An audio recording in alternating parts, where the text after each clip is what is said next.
you did not let them date, you did not let them have any romantic experience in their life, and suddenly in their late 20s, mid 20s, you're expecting them to bring home a husband from what?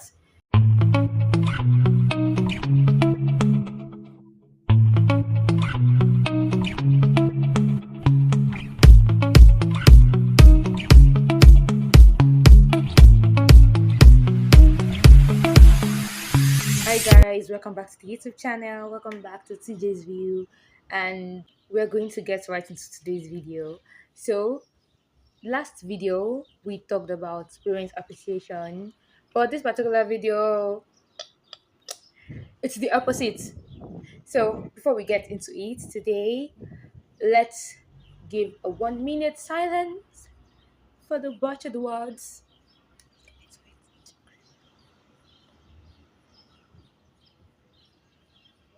Yeah, so let's go on. So, um,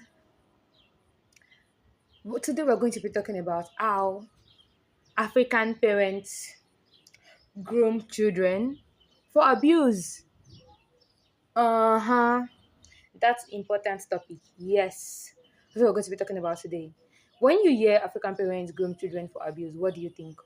Do you think that's an exaggeration? Do you think that's unfounded? Do you think, oh my gosh, how can you say that? Drop it in the comment section. Let me know what you think. And don't click away yet.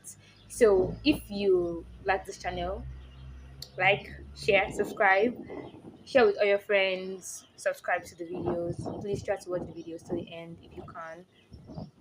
I mean, it's a video, you can always come back and watch it again. You don't have to watch it all through at once. Anyways, so it's been a discussion recently, right, on like TikToks, where people talk about how um African parents groom children for abuse. And the first time I heard that, I was thinking like, what do these guys mean? Like, I mean, first time I heard that, my automatic response was, yeah, they're right. But then I thought about it like deep, like, what does this guy mean? What, what are the specifics? How does that happen? And that's what we're getting into in today's video. So, in a typical household, especially female children, not any child, like African parents don't groom, like how would I put it? African parents specifically groom female children for abuse. So, in a I'm specifically to Nigeria now, right? Because that's where my background is in. So I think we should say Nigerian parents groom female children for abuse. If you're African in the comment section and you're not Nigerian and you can relate to this, let me know. So I would know for sure that I'm not making too much of a wild like grab. So when you think about how majority of female children are raised in African households, right? You are taught from when you're growing up to just obey, don't question authority. You just have to do anything they ask you to do. You are feeling discomfort. Oh, you want to argue back? How dare you? You have an opinion to express, but they don't support the opinion you have to express. You keep it to yourself. You do something wrong, you're chastised so wrongly that you start fearing making mistakes. You start fearing saying anything that is going to land you in trouble. And because of the continuous cycle of that, sometimes you start thinking that is how it is. Like that's the normal way to be in a relationship. Oh, like it's normal when there is, fear, it's normal where there is terror, it's normal where you cannot express your own opinion to your own partner. You start thinking it's okay. I mean, is that how it was growing up? It's just a sign of love. It's not. It's a sign of abuse. A sign of abuse. Yeah, that's what it is. So back to like talking about the stuff, right? So in some in African households, right? Sorry, in Nigerian households, when parents are raising girls, apart from the fact that they do lots of silencing, they also say things like, "Oh, is this how you're going to be cooking in your husband's house? Oh, is this how you're going to be Walk. Why are you walking so slowly? Are you going to be walking like that in your husband's house? Oh, if you do this wrong thing, your husband is going to do this to you. You cannot cook. Oh, they're going to throw you out, and that's supposed to be like a gotcha. Like, since when is it okay to actually throw out someone for not being able to do something as learnable as cooking? Oh, you're talking back. Is this how you're going to be talking back to your mother-in-law? Is that you're going to be talking back to your husband? When you're just basically just trying to express your displeasure for something, you're trying to express your opinion, to express your displeasure for something, but no, you are shut down with, are you going to be saying that in your husband's house? you know you're trying to rest, you've been working so hard, things have been so stressful for you the past few days, you're trying to rest and just catch up on time, like just to whine, and next thing you hear is, you're not doing anything, are you lying down like that? What you're going to be doing in your husband's house? Practically everything you do starts and ends with, are you going to do that in your husband's house? And all this all together, they cumulate, right? They cumulate, they join, like they stack up to let the child view control, excessive control, to view fear as a sign of love. There was even this outrageous video like some months back on a channel called Cruise, right? Where they were talking about abuse, right, in the household, in the Nigerian household, and no, and like spousal abuse, something about divorce. If I remember, like, is divorce okay? Is divorce not okay, and whatever. And this woman was saying that physical abuse is not grounds for divorce. Can you imagine? How can you say that? She was saying, "Oh, he beats you because he loves you." What? What? This is a man that I know that, oh, yes, he hates me, but yet he loves me. In the same country where women get beaten to death by their husbands. What do you mean by he beat you? Because any rhetorics of such, it's a lie. Like, girlies, I am here for you. It's a lie. A very big lie. A lie that ends in the coffin, basically. If you believe such rhetorics, you're going to end up in the coffin. Because it's abuse. That's not love, that is abuse. Beating someone is not a form of correction. Beating is, like, okay, think about it like this. Adults, when adults are relating to each other, right, do they beat up each other? I mean, unless like in a normal adult relation, when someone offends you, when you're mad at someone, is the next response to just beat them up? No. You try to talk things out, or if the person is not reasonable enough, you just swallow your anger and move on, or you come back to them later and you're like, okay, bro, girl, like person, what you did to me, I did not like that. Like, that's how you relate to people, that's how you express displeasure, not by beating people. The I feel like this whole it's okay for your spouse to beat you thing started also from childhood, because it's not seen as abuse. When you are beaten by your parents, right, it is not seen as abuse, which it is. That's child abuse. Beating a child up when the child cannot even understand the reason for them being beaten up, that's abuse. The child does not associate your beating them with correction. The child associates it with fear of, oh, this particular thing I'm doing is something my parents don't want me to do, so I will just stay away from doing it in their presence. Does not mean that when you're not there, they're not going to do it, or with the company of someone else, they're not going to do it. No, they're just going to do it behind your back. Why? Because you beating the shit out of them does not let them know that that's a wrong thing. Since, like, you see people eating 2 year olds, 3 year olds. How are they supposed to know that what you're beating them for is a correction? Like, I would always say it, beating a child is abuse. That's all there is to it. There is no two other ways. There's no other way to say it. There are many ways you can correct a child that does not involve beating them. There are many ways you can correct a child that does not involve beating them. The Some religious people will be like, oh, the Bible says spare the rod and spoil the child. Uh-huh. What rod do you think they were talking about? The shepherd rod. The one that they used to direct the sheep. That rod that signals that, oh, they are the protector, they are the ones that direct the sheep. Yes, some shepherds strike their sheep, but is your child a sheep? Your child is a human being that has common sense, that can comprehend things. They should not be stricken.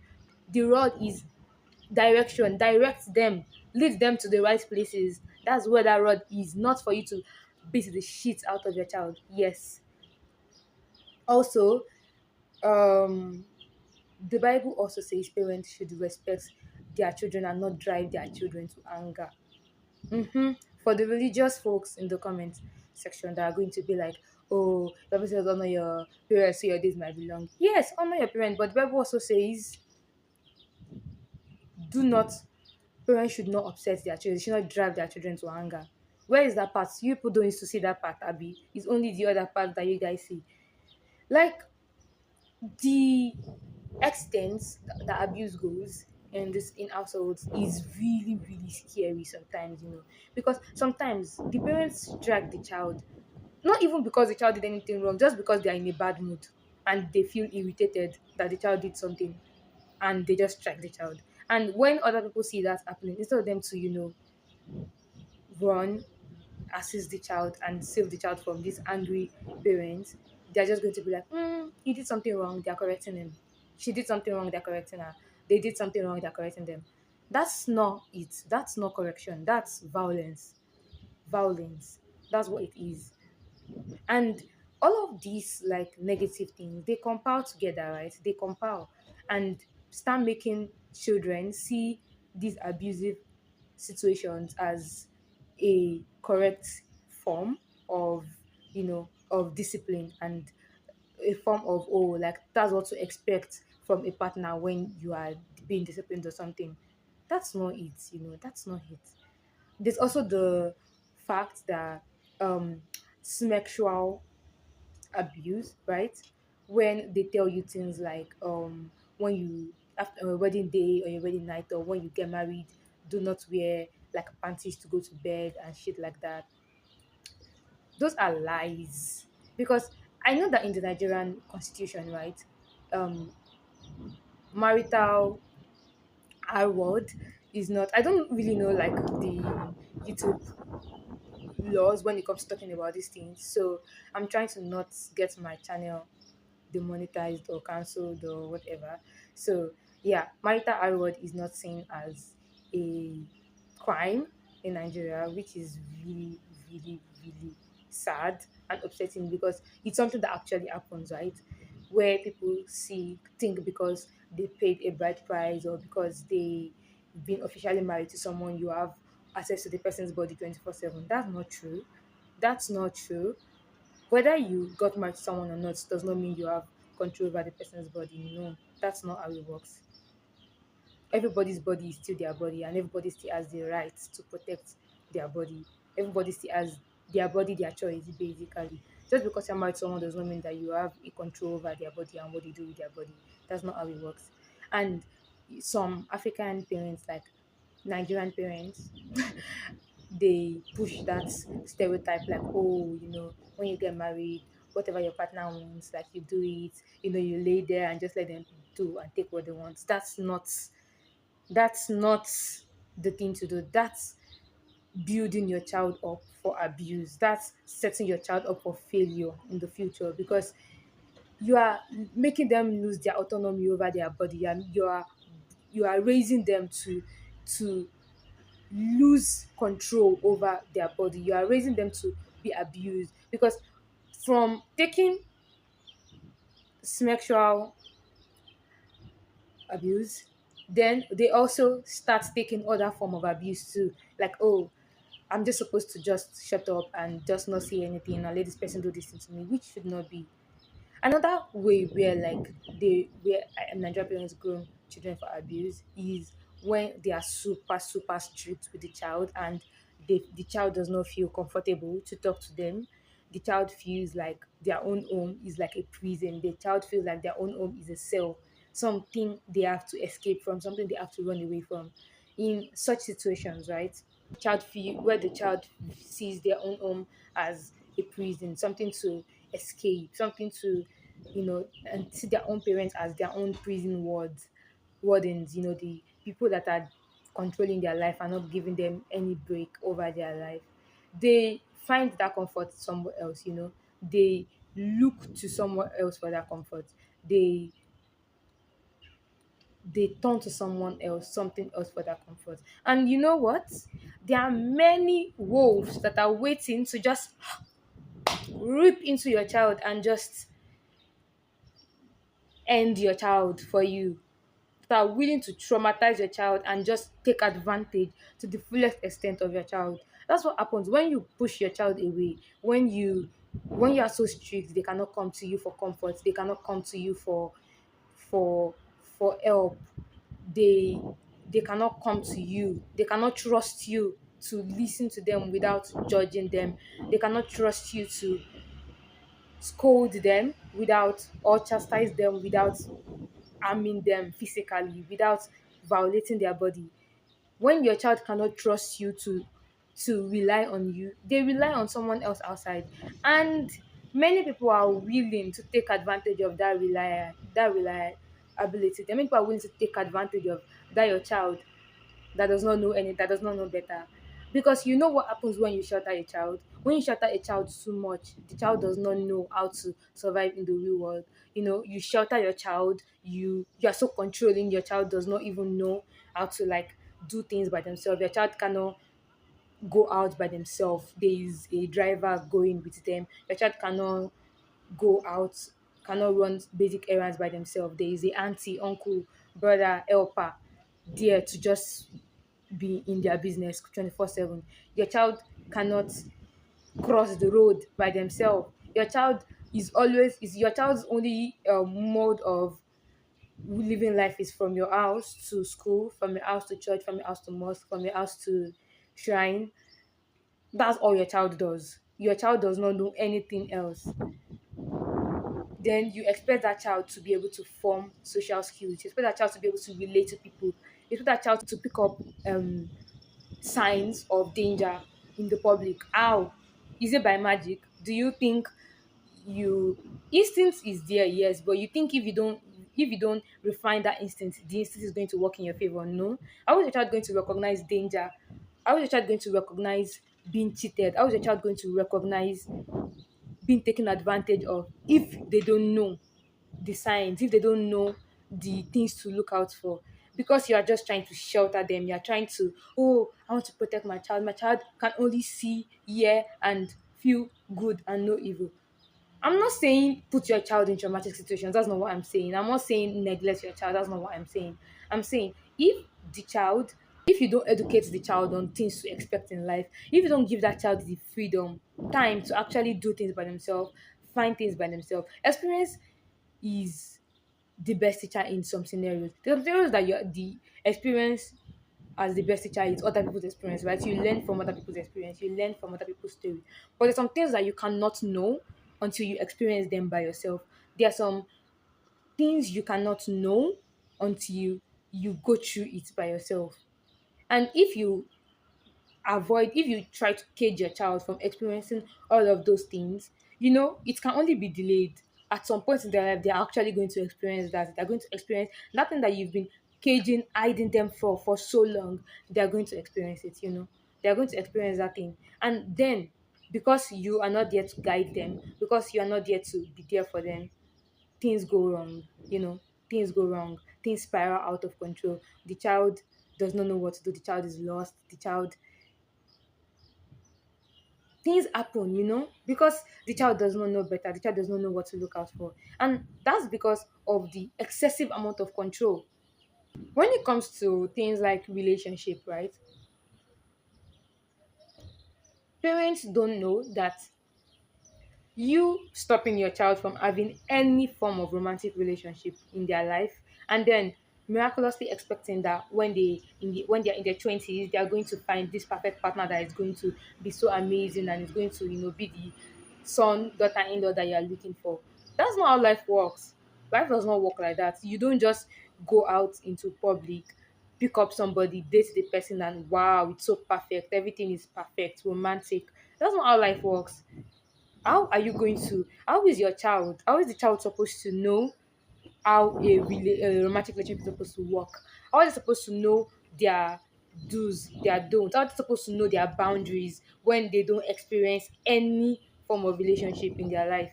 How is the child supposed to know what to look out for? How is it supposed to know, oh, this is what I want in a partner, this is what I don't want in a partner? There's some things you can formulate in your head, like you can build in your head, like, oh, I want my partner to be this, to be that, to be whatever in my head. But when you're actually living it in reality, it's different, it's different. All you're just supposed to know and recognize patterns of patterns from their partner when they don't have any prior relationship experience, and you expect that the child is going to have a healthy marriage, child is going to have an healthy, like, long time partnership. How is that supposed to happen? By magic? How is that supposed to happen when the child has not had any prior experience with dealing with a romantic relationship? Isn't it better for your child to actually have a romantic partner when in your own, like, in the environment you can control, in the environment you can influence, right? Where you can tell your child that, oh, like, where your child can come to you, oh mommy, oh daddy, like this, I like this person. You ask your child, oh, what do you like about this person? Your child lists, you ask your child, like, what are the qualities that you see in this person that you think makes them a suitable partner. You build that, you lay that foundation for your child, where your child actually is very critical about things when it comes to relationship. Your child actually becomes someone that is, oh, that thinks, oh, I like this person. What do I actually like in this person? What are the qualities I see in this person that I like? What are the qualities I see in this person that is bad, that I don't think is something I can enjoy in a relationship? You lay that foundation for the child. But if you don't do that, if all you do is control, control, control, you cannot date, you cannot date, you cannot date. Whether you like it or not, the child is going to do it behind your back. And when they are doing it behind your back, they are going to be seeking advice from who? Friends that are like them, that don't know better.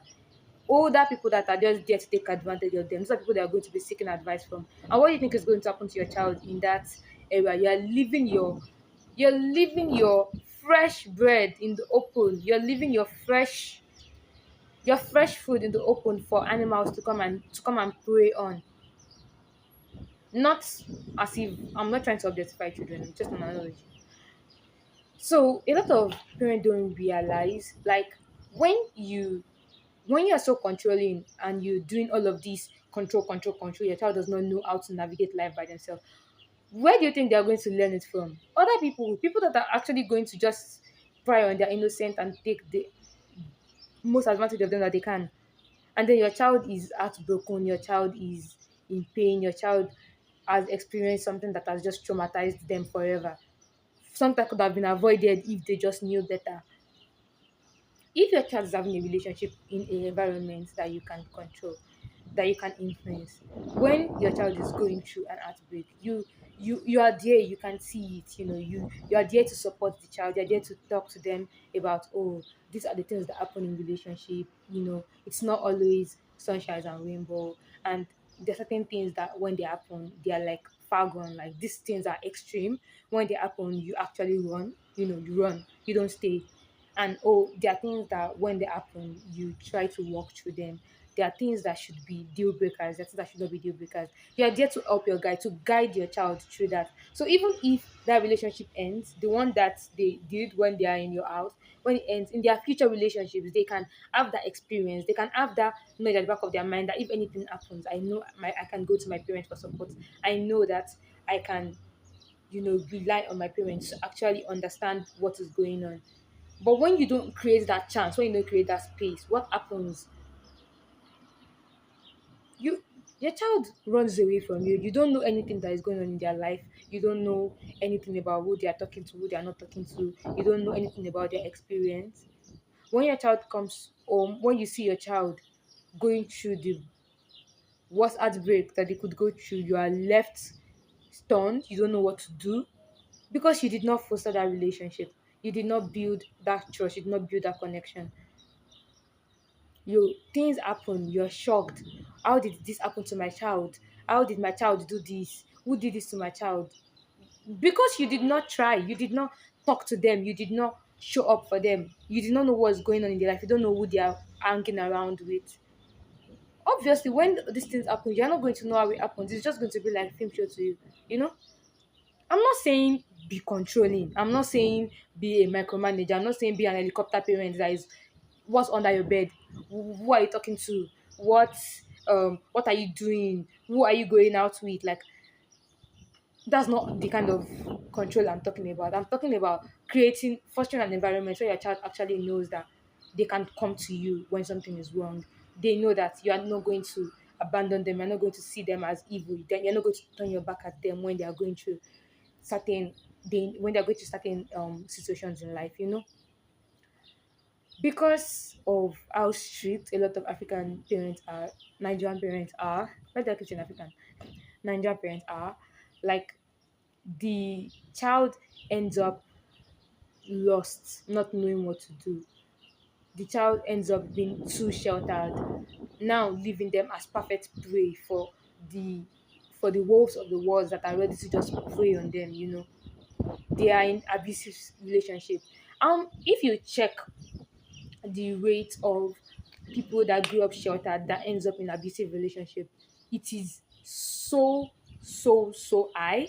Like, just look at pop culture, right? Look at celebrity culture at the moment. Look at kids that grew up before our eyes, like some celebrities abroad, right? That grew up, or even in countries that grew up before our eyes, and look at the relationship some of them end up in.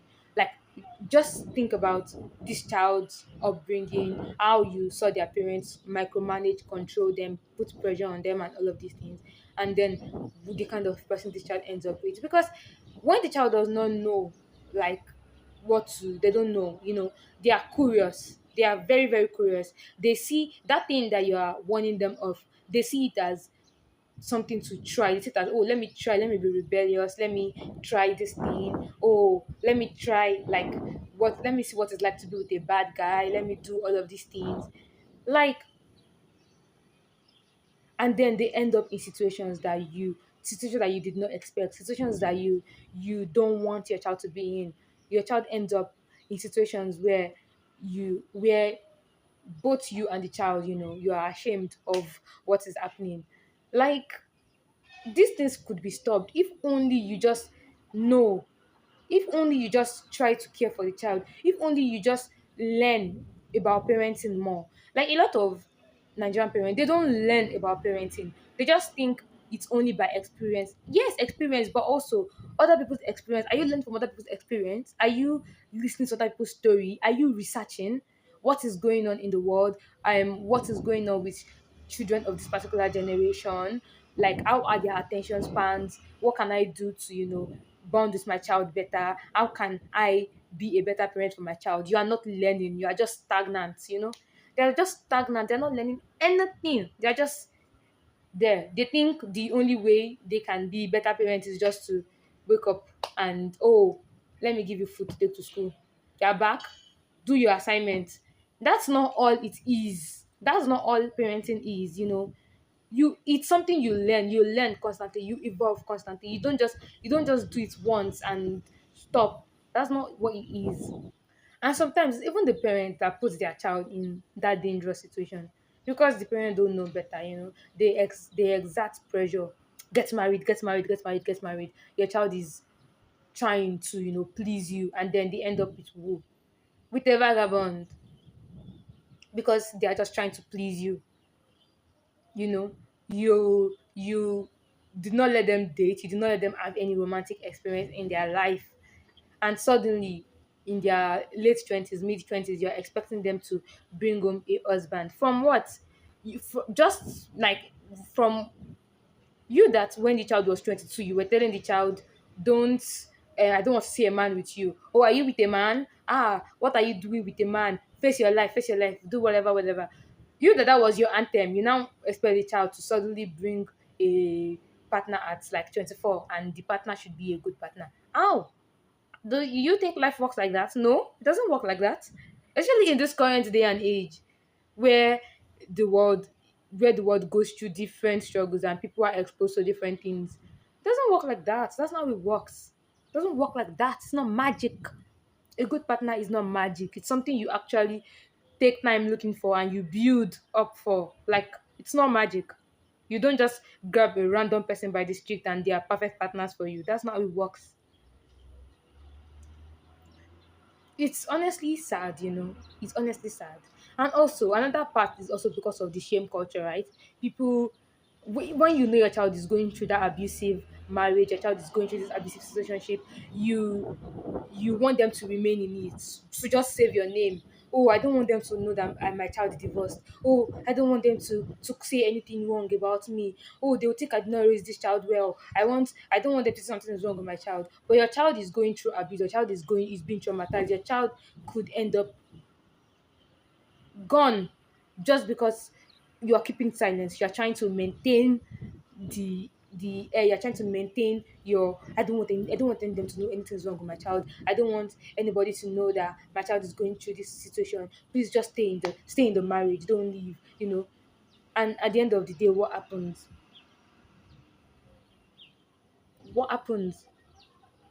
You end up doing ow padele tiodo. That's what you end up doing at the end of the day.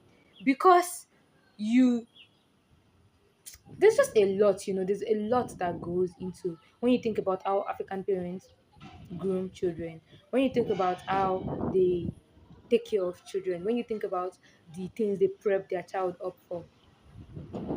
Your child is trying to communicate with you. You beat the confidence out of the child. Child is trying to communicate with you. Your child is trying to let you know their feelings. You are telling them, oh, you're talking when I'm talking. Did I ask you a question? Shut up. Yeah, that's what you're telling your child constantly. And now you are wondering why your child is socially awkward, why your child cannot network in society, why your child cannot communicate with society. Your child is telling you, oh, mommy, daddy, I want to hang out with my friends. Oh, where are you going? Sit in the house.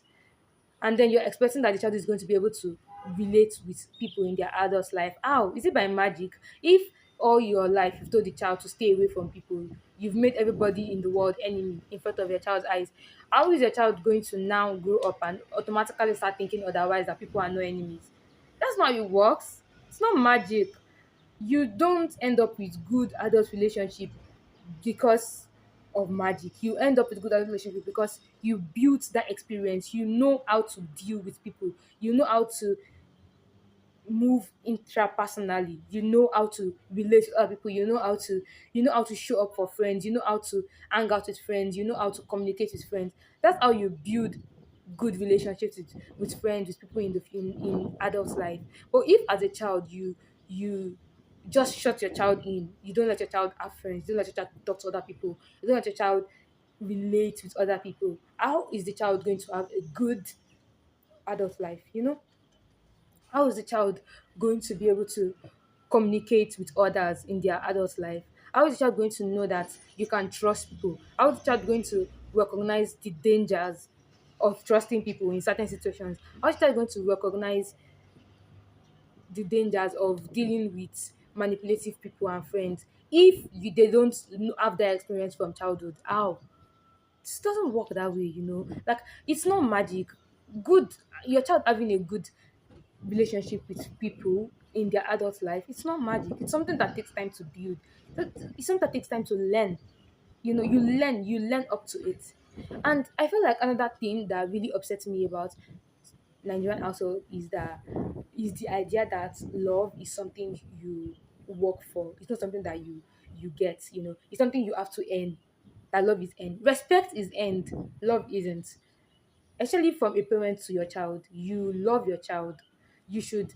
I know, if you chose to bring a child into this world, you should also choose to love them. There's this misconception that parents automatically love their children. It's a lie. It's not magic. You don't just because you as a woman push out a child does not mean that you automatically see the child and, oh, that's the most loving thing. That's not how it happens. It's not magic. Some people, yes, it works that way for them, but for some people it doesn't. Something doesn't just click in the head and say, yes, now you start loving. That's not how it works. Why do you think there is such an high amount of child abuse in the world? If automatically, if every parent automatically loves their child, is child abuse going to be a thing? No. You know, as parents, you should love. If you chose to bring a child into this world, you should also choose to love them. You should choose to be there for them, to take care of them. Your child should not have to compete to earn your love. Your child should not have to be performing to earn your love. To earn your love, your child should not have to do things just to earn your love, to be competing for your love. Why why are you putting your child in that kind of situation? Why are you doing that to your child's future? So your child is relating with people in the future now, and they start thinking that they have to earn, like they have to work to earn people's love. They start thinking that if they don't do something, if they don't perform something, if they don't excel in something, they are not going to be loved. They start thinking that, and that ties closer to their self-esteem. Now they lose self-esteem, they lose the ability to be able to stand up for themselves. They lose courage. They start developing inferiority complex. They start developing different complexes because you as the parent, you are making them think that they have to continually earn your love. You are making them think they have to compete for your love. And what happens at the end of the day is your child's self-esteem is gone. Your child's ability to relate with people without seeing it as transactional is gone. You've you've single-handedly destroyed your child's innocence. It's honestly sad. Honestly, I feel like African parents can do better. Like, they can do better. And a lot of some of them are trying. They are trying to be better, they're trying to learn better. And that thing that also annoys me is the lack of remorse that some parents do. What people forget about abuse is when you abuse someone, you can forget, but the victim is never going to forget. That abuse is going to be something that is replaying constantly in their life. They're not going to wake up one day and automatically forget that they were abused. You might have forgotten. You might have done something that you didn't think was going to have a long time effect on the child, but it does.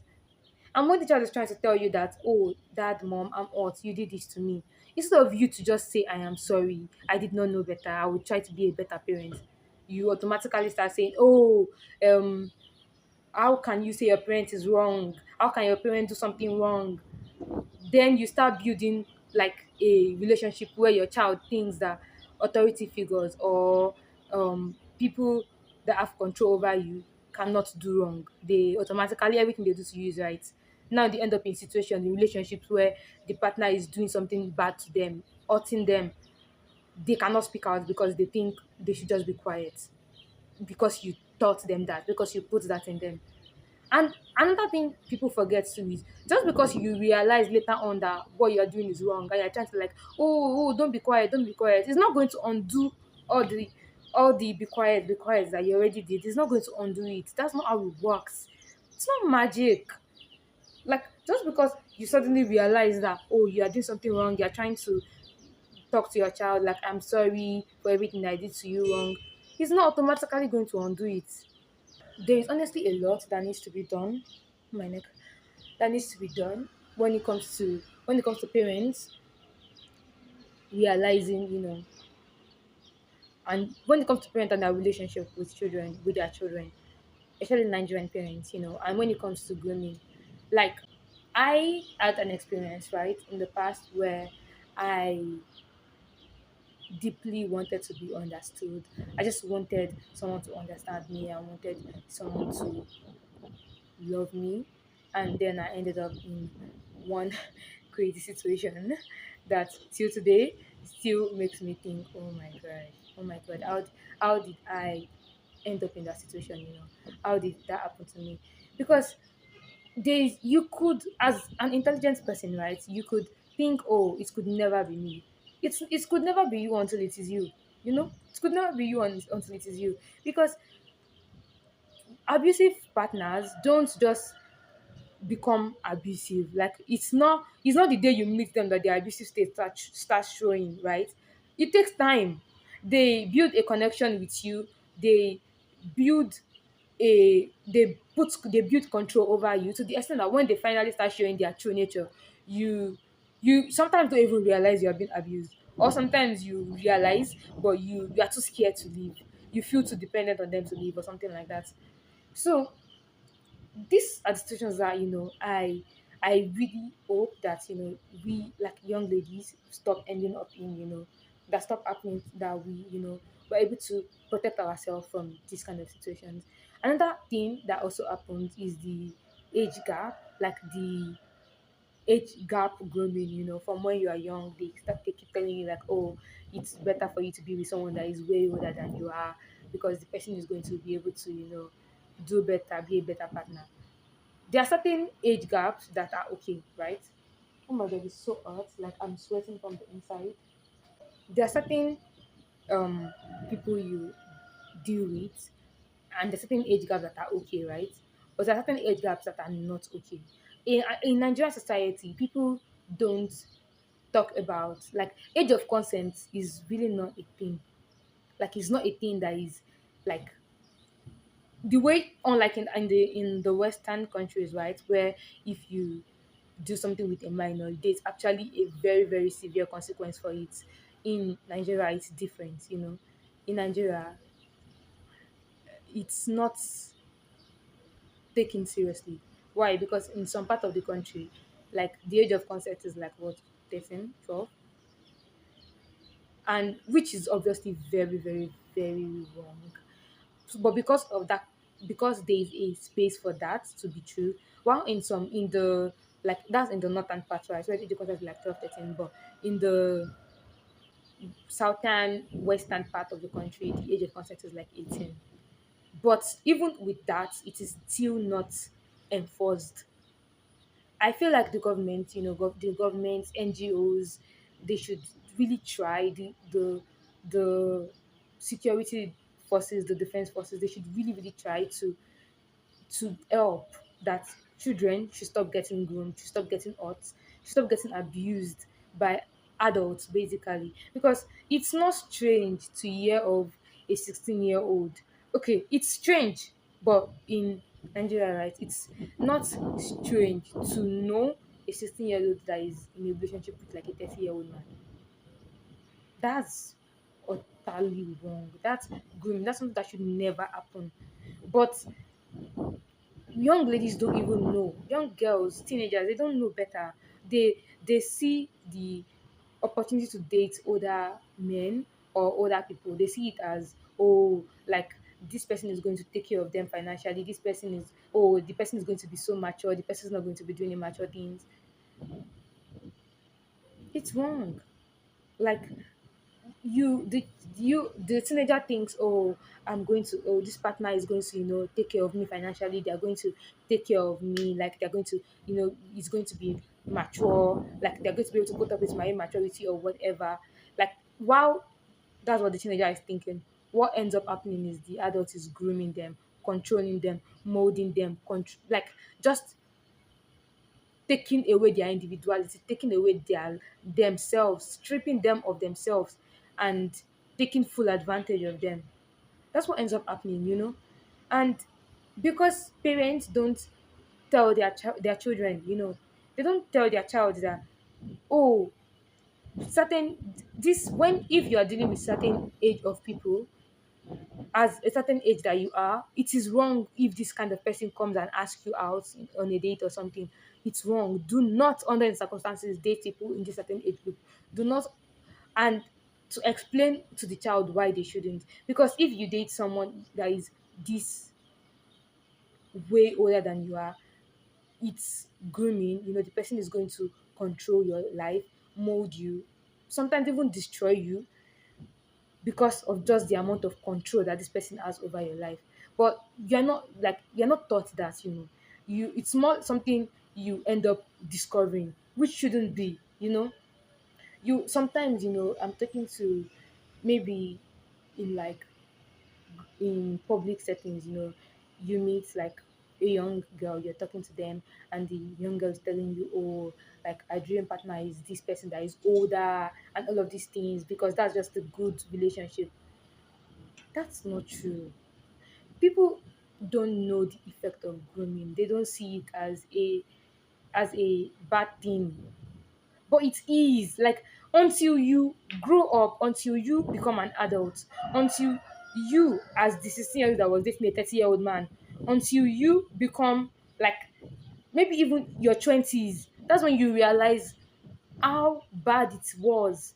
What do you as a 16-year-old and a 30-year-old man, is I'm even going far, what do you as a 16-year-old have in common with a 24-year-old man? Nothing. Nothing. You have nothing in common.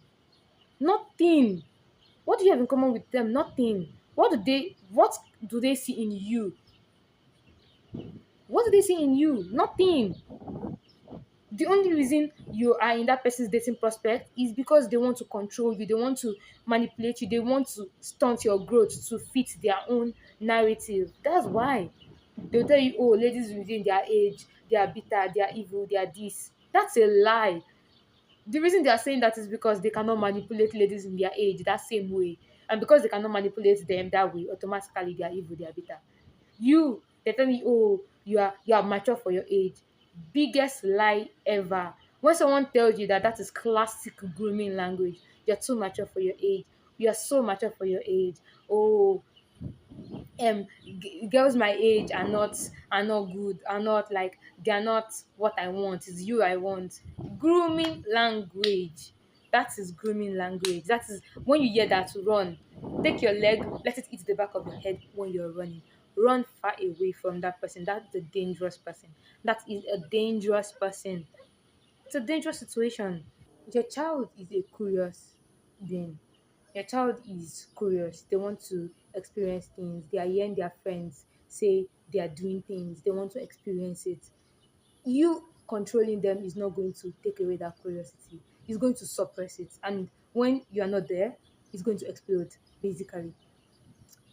There's honestly a lot that can be said about grooming and how it happens in the Nigerian society, and it's how people turn a blind eye to it, because you see it happen in like your friends. They are dating people that are 10 years older than they are, 6 years older, and 7 years older than they are, at a very, very young age. There's a difference between a 25-year-old dating a 30 something year old person. There's a difference. A 25-year-old brain is a bit more developed. They have more life experience. They are more capable of making decisions for themselves compared to a 14-year-old dating a 20-year-old person, a 18-year-old dating a 28-year-old person, a 17-year-old dating a 25-year-old person. There is a difference between the older one and when you're younger. When you're younger, you're in your formative years. You're in your formative years. You no matter how smart you are, there are certain amounts and levels of manipulation and control that you do not know about yet, and you're going to find out. When you end up in such relationships, you're going to find out, honestly, and not in the best ways. You hear some people say things like, oh, the child is promiscuous, that's why the child is hanging out with this elder person. What what you're putting the responsibility You're putting the responsibility on the child instead of the adult. Oh, what was it? What was the contribution? What were you also doing that made this person come and say this thing to you? What were you saying to this person that made this person, profess love to you? What? From a child to an adult, you do know that a child cannot consent, right? A child cannot give consent. A 16, 17, 18-year-old, okay, 18 years adult, a 17-year-old child below cannot consent to an adult relationship. Whatever happens in that relationship is not the what's it called? Is not the child's fault, or is not something the child can control. It's the responsibility of the adult that is mature in that situation, that could not think to themselves that, oh, this is a child. I should not be doing this with a child. I should not be saying this with a child. I should not be in this environment with a child. Be I should not be receiving, I should not be accepting. I should not be letting this happen. I should not be giving this child a chance to actually think that anything could happen. The adult that is an adult in that situation is like I this all also ties into victim blaming, right? Putting the blame of on victim, putting the blame on someone on the younger party that did not know better when an adult is also in the same scenario. Oga for you, Oga, like you guys can do better. You can do better, honestly. I just wish like African parents knew that their behaviors, their control, as that it has adverse effect, like it has negative effects on the child's development, on the child's life, on the child's perspective. I just wish they knew, right? Because it's honestly so sad, it's honestly so sad. I just wish and hope that they do better. Um if you are a parent watching this, what do you think? If you are a child, do you relate to some things that I said? What do you think? What are your opinions? How do you feel about what I'm saying? Do you think I'm right? Do you think there are things I could talk more about? Do you think I'm wrong, totally wrong? Do you think, just let me know what you think. Let me know what you think. Like, share, subscribe also, please. Um if you made it up to this point of the video, honestly, you are amazing. You are. Thank you so much for your support. I really, really deeply appreciate it.